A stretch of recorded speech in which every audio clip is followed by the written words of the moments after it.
Hello, everyone. Thanks for being here for another week of the Powerful and Passionate Healthcare Professionals podcast. I'm your host, Sabrina.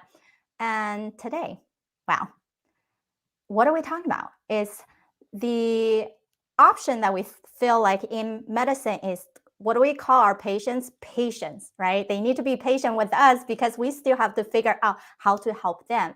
And sometimes when we feel like there's no absolute options, then surgery become the option. But why do we have to wait until people become a surgical candidate to do something?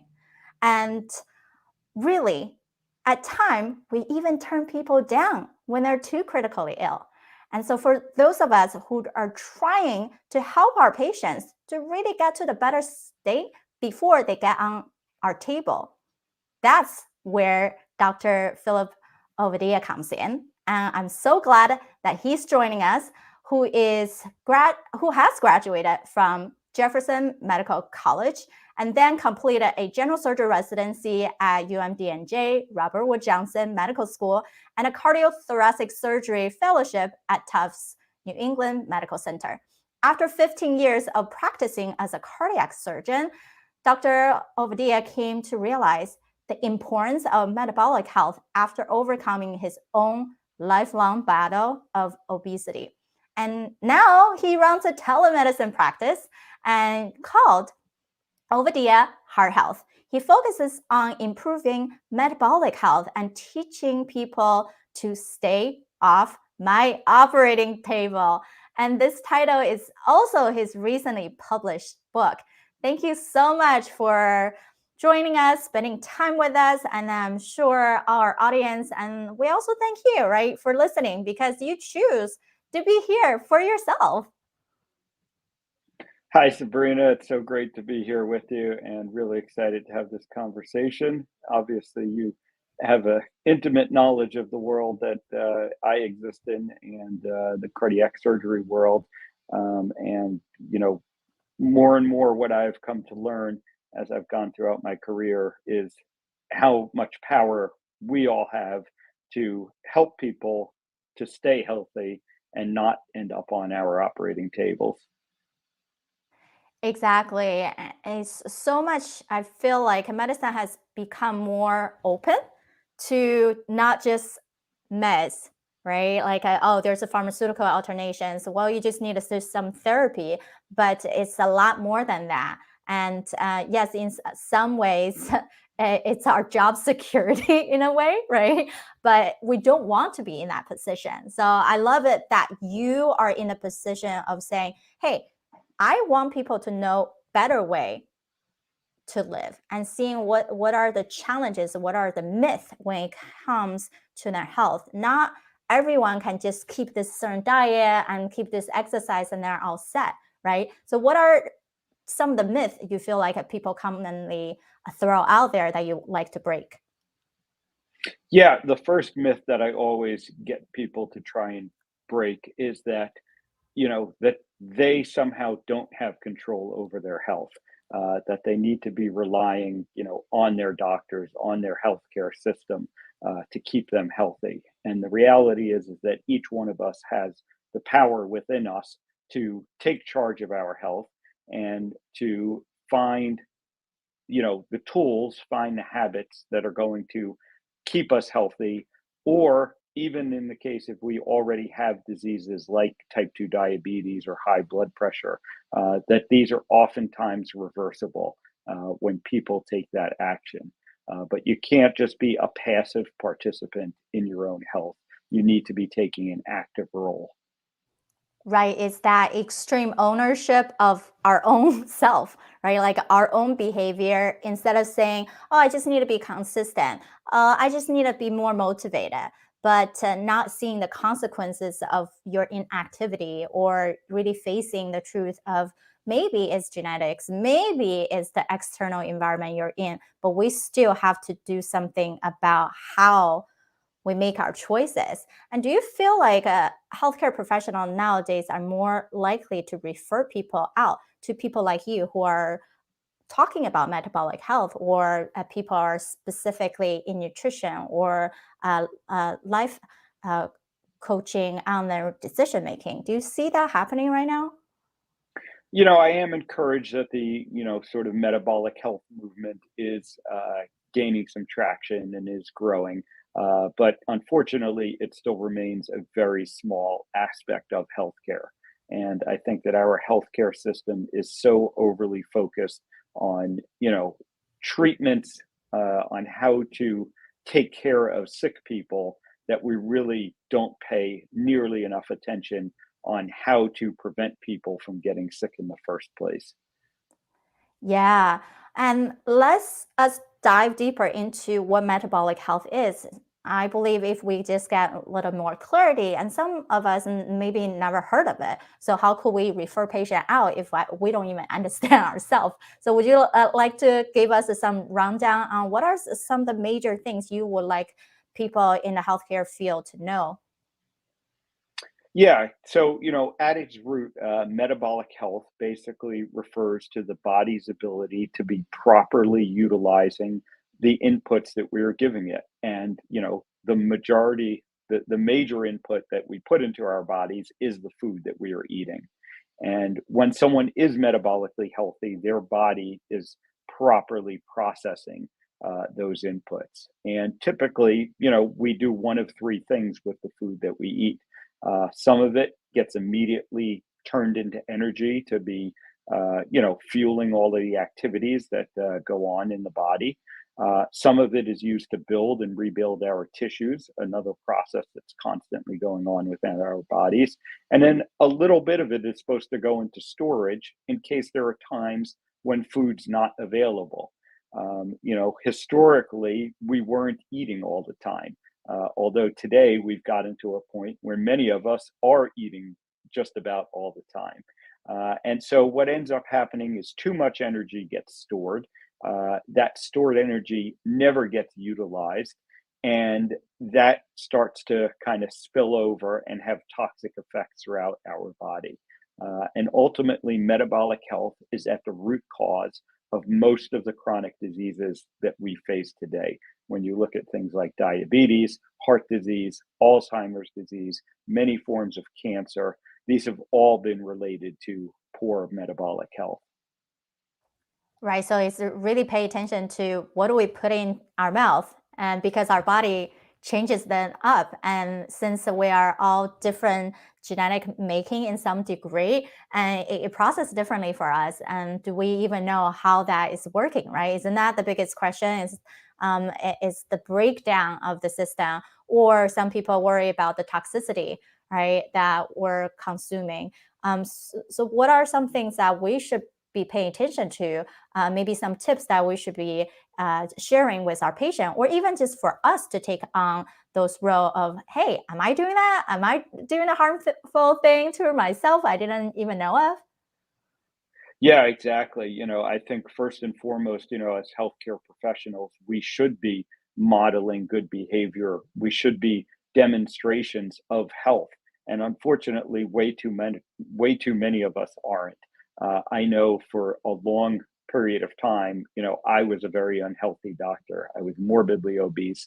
I was pre-diabetic, and I was following the same advice that we all learned in medical school about that, and that we would give to our patients, to eat less, move more, eat a low fat diet, and according to the US dietary guidelines. And it was failing me and it was failing my patients. And thankfully, I, came to learn about metabolic health and, some different thoughts around why we get obese and why we get unhealthy. And I had been able to use that personally and also be a good role model for my patients. And that's what led me to write the book, and that's what has led me to start the telemedicine practice so that I can now help as many people as possible to stay off of my operating table and stay off of other surgeons operating tables as well. Which is a so exciting work. And I would love to also say, you're very right. There is a study, I believe, they says that more than 45% of primary care physicians are obese. And they also look into patients' perspective when they talk to their doctors who are obese, and actually feel more judged because we have these mirror neurons. We learn by seeing and doing. Even we don't think people are watching, they are. So of course, when we have to position ourselves in a better spot, it's the best. So what would be the top 3 things you will show your clients when you're working with them first, whether it's a telemedicine visit or when you go to corporate organizations to share with them those key things to get started with? Yeah, so in the book, I outlined 7 principles of metabolic health, and the first principle is really a mindset type principle, and that's that we need to think of our health as a system, not as a goal. I want people not to be so focused on the short-term goals. Many people are just want to lose, let's say, 20 pounds, and when you focus on a short-term goal, one of 2 things is going to happen. Um, some people are able to meet that goal and they lose the 20 pounds and they say, great, I did what I needed to do. And then they tend to drift back to their old habits and they end up gaining back the weight and usually more. Other people aren't able to meet that goal. And then they get down on themselves and they kind of get discouraged and they just give up and they say, I might as well go back to what I was doing. So instead, what I try to get people to do is focus on the big picture. If you tell yourself you want to be healthy, you want to be metabolically healthy, and then find the habits that are going to support metabolic health. And the next important principle that goes along with that is that first and foremost, the way to be metabolically healthy is to eat real food. I say eat whole real food, eat the things that grow in the ground, and then eat the things that grow in the ground. Our animal products, our plant products, as close to their sort of natural form as possible, and eliminate the processed food, eliminate all the stuff that comes in boxes and bags and has these long ingredient lists. And that is the basic principle that is going to allow people to get metabolically healthy. Right. And do you feel like nowadays there are some bigger movement into organic food product and to really understand that, yes, we don't want to have the preservative, anything coming in the box, a can, you probably should stay away from, right? The natural things. And how important do you feel like we should really pick all the organic labeled produce and food going to these organic markets versus just go to any of the corner store or farmers market that you see? Yeah, so the concept of organic foods is good. The problem in practice is that you know the labels don't necessarily mean much, and you really have to go beyond that to figure out is this a good sourced product or not. But even kind of stepping back a little bit from that. Um, Mostly the food that you should be eating shouldn't even need a label.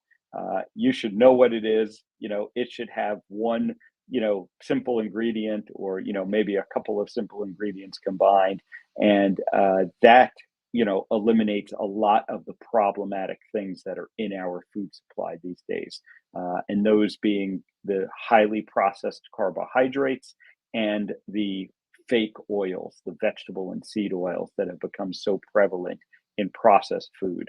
So the more that you can just take simple ingredients yourself and then, maybe combine them a little bit, into a recipe when you eat them, the better your health is going to end up being. Yes, and I think that also takes some creativity. Once you buy all these food, what do you do with them, right? And I believe like back in the days when I was doing bodybuilding training, it doesn't matter how much season I put on, right? Like it doesn't add the carbs, but it make my food taste good. And but then it become more regimen of I need to eat 5 meals a day, and this is how I'm measuring. But not everyone can be that specific. But people who are diabetic or you have certain health care disease, yes, take better control of that, right? And those time can be spent with family and make a activity out of it, right? Trying the new recipe that someone created that matches your dietary restrictions, I feel like that could be a bonding experience that adds on into how you want to live life, and instead of just um, chores per se. Do you feel like there are some common issues that people come to you and trying to figure out what it means to live in the best way and pay attention to their metabolic health?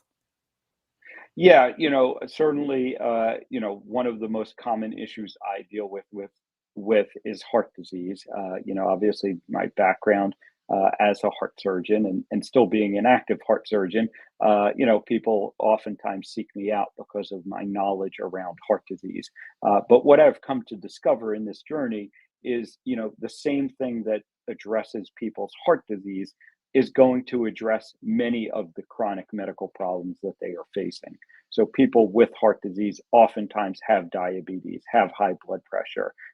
And it turns out that all of these conditions have the same root cause, and that is, poor metabolic health, mostly from the foods that they are eating. So by focusing on and fixing one aspect of their health, perhaps the heart disease, a lot of them end up getting off of their diabetes medications, getting off of their blood pressure medication. And when they fix their metabolic health, most of their other, kind of health issues that they didn't realize were necessarily related all get better at the same time. And that is the power of focusing on metabolic health. Which is amazing because we know everything is interconnected, not only our health, but everything that we do in life. It's part of, it's not we're one entity. We're actually connected to our environment, to the choices that we do, and even how we work, right? How we function, how we perceive an attitude toward what we want to achieve. Um, would you say that, of course, your work, and now you have a telemedicine clinic, do you take into people's specific body type, or what are some of the factors to build them and educate them to the right choices of food? Yeah, there certainly is, individual factors that go into, what is going to be the best sort of dietary strategy for you. And again, in my book, I go through a lot of the popular sort of diet plans of the day. And that includes everything from vegan to carnivore and, things like paleo and Mediterranean and other low carb diets. And I talk about what can be metabolically healthy about each one of them and what may not be so metabolically healthy about each one of them. And I hope, that gives people a framework to kind of figure out what works best for them, what suits their personal preferences in terms of what you eat, their lifestyle, there may be some religious and ethical, concerns that come into this. But ultimately, what I want people to do is sort of keep their eye on, metabolic health as the measuring stick. And if you are eating in such a way that your metabolic health is improving, that is something that I am fully supportive of. And I do work with literally both vegans and carnivores. But if whatever you're doing is not improving your metabolic health, then you need to reevaluate that and see what changes might need to be made. Which is awesome. So when people come to you, if I get it right, you take their information, give them a very catered plan based on their individual preferences, religion preferences, and you build it out to give them those options. Is that correct? Yeah, exactly. I like to emphasize to people, that I'm not there to tell them what to do. I am there as a physician to educate them. Our role as physicians should be to educate people and to help them make the choices that are going to be best for them. As stepping back to our sort of heart surgery world, there are patients who clearly can benefit from heart surgery, but for whatever reason don't want to undergo heart surgery. And, it's not our job to make them, to force them to undergo the surgery. It's our job to educate them about their choices. And if ultimately they decide not to have heart surgery, then I'm going to work with that person to figure out what the next best option for them might be. And the same principle, can be applied to all of our healthcare choices.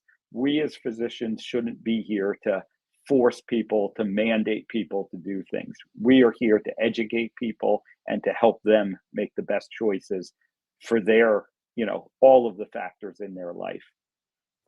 Right, because we're here to support them, even though we have more years of knowledge in this specific cohort of physical health. And also in terms of what you emphasize, which is so crucial, is our mental fitness. How well are we seeing ourselves in the world, in what we're doing? But we're not here to simply tell, right? We're not just another authority. And I think that's so crucial when it comes to how we master ourselves as well, right? As a leader, as a significant partner for our family. And at the end of the day, it's like, how do we master ourselves to be the best resource for those around us? And for you, you've been exploring, also teaching and speaking with the corporate companies. I think that's even also very crucial, that only a few percentage of majority of workforce are with multiple comorbidities, but they are also drive up the healthcare cost. And so if we can help and focus, even we can educate everyone, but focus on those ones who truly need to have a faster improvement, and then it can actually turn things around and reduce healthcare costs for even just that one organization. And we don't have to sometimes feel like we need to change the world. We need to help the whole entire community. We can just help the people who are naturally attracted to us and come into our clinic, into our door, because that's who we're here for, right? And then to know, especially you pointed out very crucially, let's not have such big goal that you feel like, oh my God, I didn't lose that weight, or I did lose that weight, what's next, right? Like constantly feeling like you're catching up with yourself. And that's one of the major things that I ask our speakers to do, is that we can be individual experts in that one field, and it could be multiple fields, but it's very hard to be an expert in everything in life. That's not human. And if we say we can do everything perfectly, wow, that's amazing. But probably saints are that way, or even saints probably cannot be that way, right? So I asked our speaker to do a quick 3-minute reflection on where they think their whole life is. So Dr. Ovadia, when you saw your result, when you're thinking about your life, anything popping into your head, anything that you say, hey, I did so well, I'm going to keep doing, or there's something that I can change too? Yeah, so I think like many, busy healthcare professionals, I certainly struggle with the, kind of turning work off, and especially now that I have really two busy, but separate professional lives, the heart surgery world and the telemedicine part of my professional life. It sometimes does become difficult to turn that off. But I have certainly, made intentional efforts. I have structured my life, my professional life in such a way now that I do have dedicated, family time, and I have time to focus on those other aspects of my life. And I would certainly encourage other people to do the same. And, one other important point that I would make is that, when I did address my own poor health, when I was able to improve and get metabolically healthy, it became a lot easier to be sort of well centered and, focused on the other aspects of my life. People don't necessarily realize when they are unhealthy how hard it is being unhealthy, and what effects that has on every aspect of their life, how they interact with people, and how they are at work. All of these things suffer when we are not healthy on the inside. So one of the other powerful aspects of metabolic health is just a general improvement in your overall well-being, in your mental health, in your interactions with others. And I find that to be particularly powerful and helpful for me. Amazing. I know people are going to want to hear more about this. We can talk about this for a long time. But for any of you who wanted to read Dr. Ovadia's book, he actually is going to give out a chapter for you. So check out the show notes so you can grab it. And also for you to do a self-assessment on where your metabolic health is. I believe that will be one of your questions when we talk about it, but how do we assess, right? And in healthcare, we always wanted to have some measurable baseline so we can compare it to. And that's how we can see, did I actually change anything at all from what we're doing? So make sure you check in the show notes to grab all those amazing resources. But otherwise, Dr. Ovadia, how else would you like people to contact you if they just wanted to have a personal consultation with you or refer patient to you? Yeah, so everything is at my website, and it's ovadiahearthealth.com, Ovadia hearthealth.com. And then on social media, I'm most active over on Twitter at iFixHearts, and I can also be found on Instagram at Ovadia Heart Health. Perfect. Ovadia Heart Health. Check out the website, check out his work, connect with him, and you will get so much more than what we see just right now. And I believe even though we have nutritionists in hand and learning about different modalities, it's always great to see where are you right now, how you can continue to support your patients than just your existing resources. Until next time, bye guys.